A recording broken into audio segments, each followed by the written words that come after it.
Hey you guys, so we're going to start Unit 1, Heat and Thermodynamics. Please pause the video at any time to take down notes. You will need some loose leaf. So Unit 1, Heat and Thermodynamics. As your title, please write that down. Now here we have a thermal image of a house. Why might you want to take a thermal image of a house? Well, to see if, for example, you're losing heat from anywhere, get that shored up, save your energy bill, and help save the planet just a little bit. So, taking a look here, uh, you can see quite a bit from this thermal image. For one thing, the roof seems to be shored up pretty tight, nice and insulated. Not a lot of heat is escaping there. Taking a look at the walls of the house, you can see that these windows seem to have some heat leaking from them. There's a lot of heat leaking from this one. Maybe it's open at the time. Maybe it's like a kitchen window. It's really hot in there. You can see this, that kind of looks like a person up here. Uh, might not be, could be a bird, could be a street lamp, right? So looks like a good place for a light next to your carport. So could be a lamp there. Over here, you can tell that this car was recently running or is running at the moment going down the street because it is all red. Look at that. All the things we can see from this thermal image. So there are 7 sections to our unit. I'm really sorry I can't get rid of this at the moment, so it's just going to be really annoying and standing up there. So we're going to start with thermal energy, talk about how heat transfers, expansion, specific heat capacity, conservation of energy, heat diffusion, and laws of thermodynamics. So 1.1 thermal energy, our kinetic molecular theory of matter.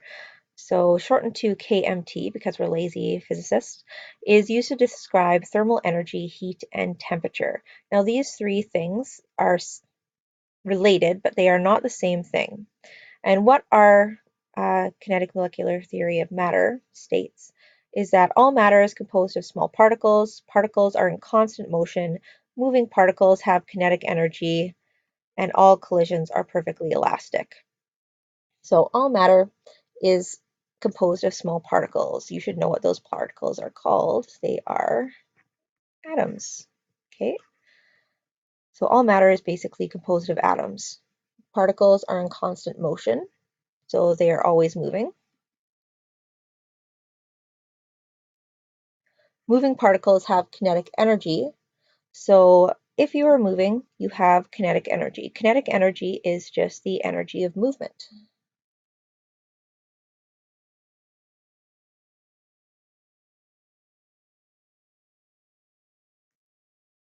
And all collisions are perfectly elastic. So if something is perfectly elastic, if you have a perfectly elastic collision, that means it completely bounces off. Okay, so like a rubber ball, it doesn't stick to the wall, it will bounce off the wall, completely elastic. So all collisions between particles are perfectly elastic in our kinetic molecular theory. So kinetic, moving, molecular, molecules, and matter is the stuff everything's made of. Okay, so basically just molecules move in your kinetic molecular theory. So the kinetic theory can be used to describe the physical states of matter. So solids are particles that have a low kinetic energy. Particles are held very close and they vibrate around a fixed point. Okay, so they don't really move very much. They basically are just there. Kind of like how if you are cold, you probably aren't moving around very much. You are sitting in your chair shivering. Okay, so that's kind of what solids do. So when matter is cold, it also just kind of stays in the same place, sits there, and shivers. Okay, so it vibrates. You would want to be close to somebody else to get some of their energy, right? Don't want to be cold. And you're not moving very much, so your kinetic energy would be very low. So I would like you to write these points down and draw a little picture of what a solid would look like. So here I have a beaker, and here's your solid particles. They aren't moving very much. I can show that they're not moving very much by just there, just shivering. Oh, so cold. Okay. Liquids, on the other hand, have enough kinetic energy to stretch the forces of attraction. So solids are have greater attractive forces between particles than liquids do. So liquids can move around a little bit more because they're not so attracted to each other. So they can stretch the forces of attraction, and collisions are strong enough to force the particles apart. Okay, so they have a little bit more movement.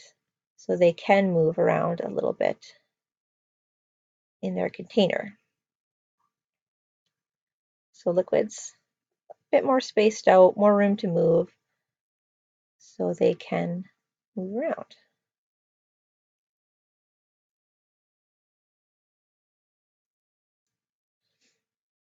Gases, our last state that we are going to talk about in depth. There are more states. You have Bose-Einstein condensates, which are really, really cold particles, really cold matter, which behave a little bit differently. They're kind of frictionless. You can look into that if you want, but we don't need to talk about them here. There's also plasma, which is hotter than gas, and basically the electrons get stripped off of atoms, but we just need to basically deal with solids, liquid, and gases. So gases have enough kinetic energy to break all intermolecular forces. So intermolecular forces are forces between atoms.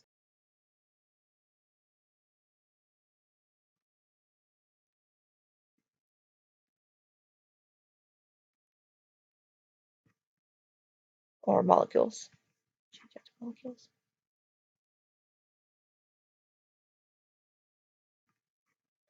Okay, they move independently of each other and they move completely at random.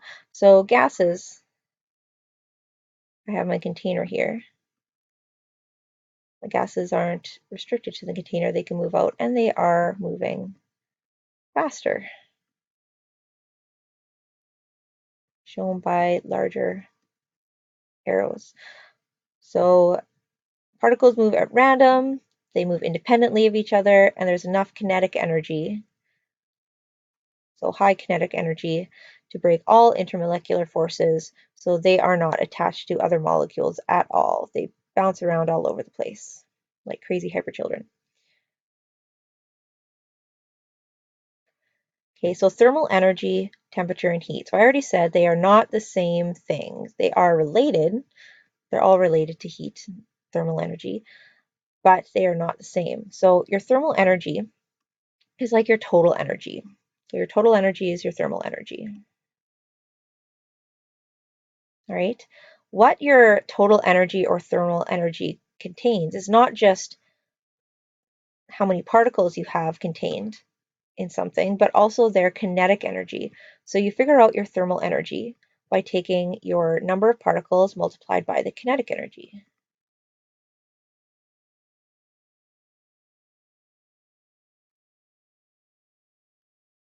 of each particle.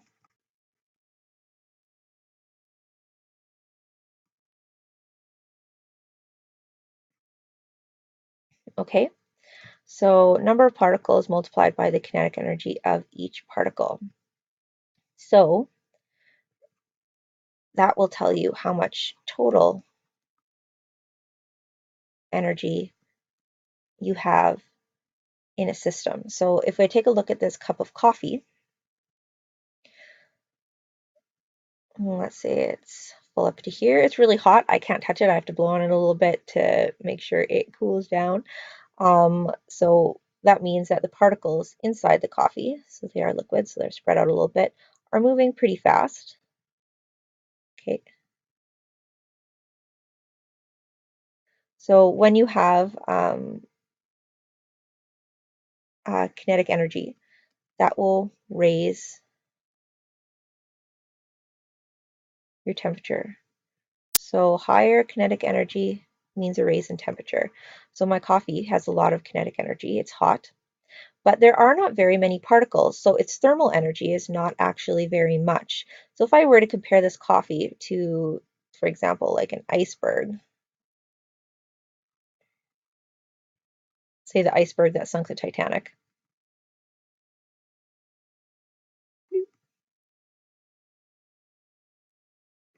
That's my really nice drawing. Don't judge me. Okay.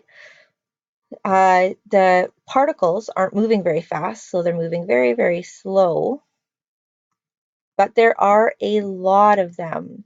So the number of particles is so much greater that the fact that each of them has very little kinetic energy doesn't really matter. An iceberg is still going to have more thermal energy than a cup of coffee. So remember, thermal energy does not mean how hot something is.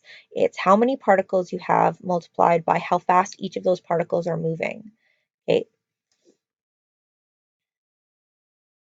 so does an ice cube have thermal energy? Does it have particles? Does it have kinetic energy? Absolutely. It doesn't matter that it is cold. Okay, so it does have thermal energy.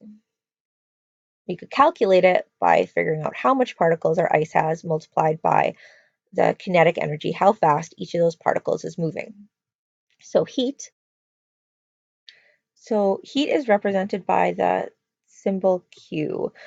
You can ask Rudolf Clausius about that. He was the guy who said that heat would be Q. All you need to remember is Q means heat. So can you feel energy? If you put your hand over a fire, can you feel energy? Not necessarily. What you feel is the movement of energy. Okay, so heat is the transfer of thermal energy. So the definition for heat, the transfer of thermal energy. And Q is your change in thermal energy. So you feel the movement of energy, so you feel the change in energy. So remember that delta just means change in. So Q is the change in thermal energy. So gaining energy, getting hotter. So that's where you would feel heat. So your hand is getting hotter. Okay, you're gaining energy. And you would feel cold if you are losing energy. There isn't anything like cold does not technically exist.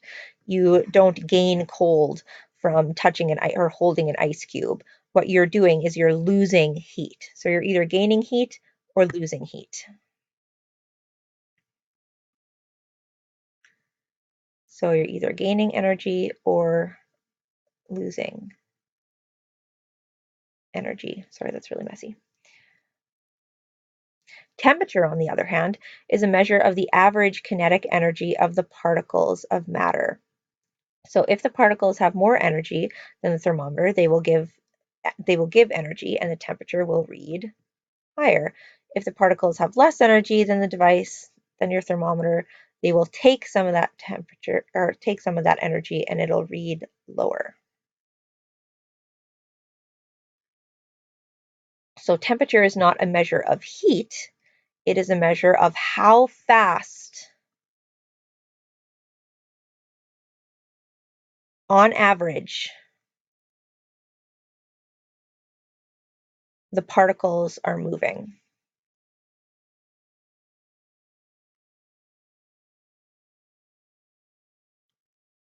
Okay, so the average kinetic energy of the particles of matter.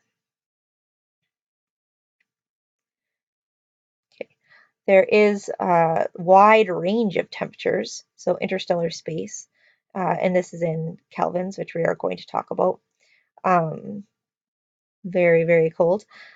Uh, Lowest temperature in the laboratory, it's over here, so we have not ever gotten to 0 Kelvin, but we've gotten close-ish. Supernova explosions are on the greater end of the scale, so lots and lots and of lots of heat. Okay. History of thermometers and temperature scales, you might remember from WAM 10. Okay, so we have thermoscopes. They're like a thermometer, but no scale. They can just tell when temperature is rising or falling, developed by Galileo Galilei. So not really good if you want to know exactly how cold or hot something is. Then we had Fahrenheit in 1714. You will recognize his name. Made the first thermometer using mercury in a tube. Then we had our Anders Celsius not too long after, who made our Celsius scale, and Lord Kelvin about 100 years later, uh, who made the Kelvin scale. Now, the three scales, you have your Kelvin scale, which starts at absolute zero. Okay, Celsius scale was made using the freezing point and boiling point of water.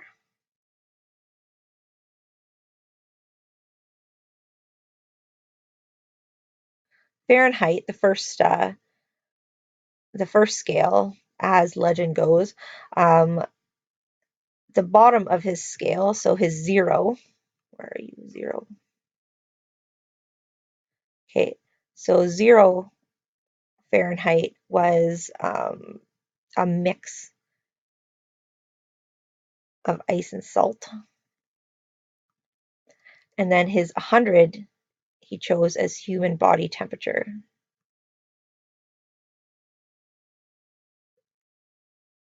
And it said that he put his thermometer under his wife's armpit to measure her human body temperature, which is why body temperature should be around 98-ish Fahrenheit when we have more accurate measurements. So about 98, but he said that was 100. And then he just split that up into 100 marks. Okay, Celsius. Under Celsius, I was like, oh, that's a weird, non-scientific way to do things. I'm going to say 0 is going to be when water freezes, 100 is going to be when water boils, and I'm going to make 100 marks in between those, and each of those marks is 1 degree Celsius. So 1 degree Fahrenheit is not the same as 1 degree Celsius. And then Kelvin was like, I really like the 1 degree spacing of Celsius because water is really important in science and life. But it doesn't make sense because you have negative numbers. You know what? If since temperature is just a measure of average kinetic energy, then 0 should be when you have no kinetic energy. And so he started his scale at 0 being when you have no kinetic energy whatsoever, and then using the Celsius distance. So still 1 degree Celsius is 1 Kelvin. So still using the Celsius distance for his ticks on his thermometer. Those are our three scales. We will never be dealing with Fahrenheit. Celsius is the one we'll be dealing with most, but sometimes you will see things in Kelvin. But just remember that 1 Kelvin equals 1 degree Celsius. They do have the same scale. They just start at different places. So here are 3 formulas for converting temperatures. Notice that there is no Kelvin Fahrenheit scale. It's because Fahrenheit is stupid. So if you're given degrees Fahrenheit and you need to change that to Celsius because we are in science class and in Canada and we don't use Fahrenheit and nobody else uses Fahrenheit except the States and I think one other country. We have, and sometimes farmers, sorry, we have this formula to convert from Fahrenheit to Celsius. So if I have 111 degrees Fahrenheit, I plug it into my Celsius formula. So 5 over 9, 111 minus 32, and then don't forget your order of operations. Okay, so brackets first before doing the outside. Okay, so this needs to happen beforehand. So 5/9 times 111 minus 32. Now 111 minus 32 is 79. So we get 5/9 times 79. And now how you put this into your calculator, you do 79 times 5 and then divide it by 9. Or you can do 5 divided by 9 then times 79. It doesn't really matter which order you do. Okay, so 5/9, 5 divided by 9 times 79, and you will end up getting 43.8 repeating. Now, if we do that to the correct number of significant figures, we had 3 significant figures. This 32 and this 5 and this 9 don't count from our formula. So looking at our given value, 111, so 3 sig figs, we'll cut our answer off at 3. So 1, 2, 3, take a peek over the wall, and we will round that 8 up to a 9. So we get 43.9 degrees Celsius. Don't forget your units is 111 degrees Fahrenheit. Now, if I wanted to change from a Celsius to a Fahrenheit, let's say I'm going to go to Florida for some horrible reason. They got a hurricane there right now, or just had one. And I know what it is, the temperature is in degrees Celsius, and I want to convert to Fahrenheit. So let's say we have 17 degrees Celsius. Let's find out what that is in Fahrenheit. So 9/5 17 Celsius plus 32. So now bed mass, there is nothing inside of these brackets. That was just me substituting something in, so nothing to do. So next we need to do no exponents, so division and multiplication before we do that addition. So we will do the first term calculation. So 9 divided by 5 times 17, or 9 times 17 divided by 5. Once again, it doesn't matter. So 9 divided by 5 times 17 I will do, and we get 30.6